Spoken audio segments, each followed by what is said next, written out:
Now that I have your undivided attention, let's talk about Hummer, squeaks and squeals.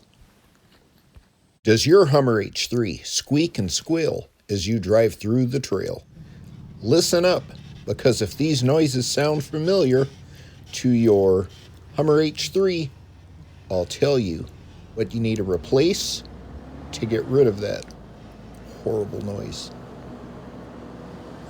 Now, it's not the purr of the inline 5 I'm talking about. Listen up close for the squeaks and the squeals.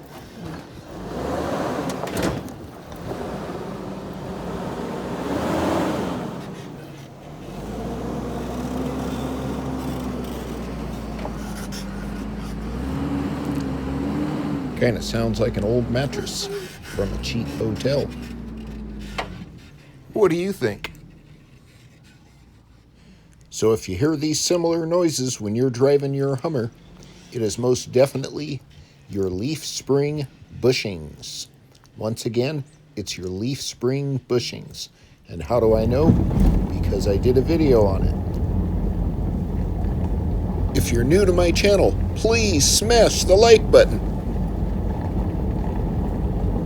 So if I'm correct, there's a total of 6 Leaf Spring Bushings that need to be replaced. It's kind of a tedious job if you don't have a press. So anyways, do what you need to do, but once you change them out, the squeaks and squeals will be gone. So whether I drive it on gravel roads, asphalt, or even in the sand, sounds are gone. If you've got any other squeaks and squeals coming out of your Hummer H3, let's talk about it in the comments. There's all sorts of noises from all sorts of locations that I'm pretty darn familiar with, and I can be able to spot out pretty quickly if you kind of give me a synopsis of what you got. So hey, shout them out in the comments, and let's communicate. Y'all have a blessed day. Thanks.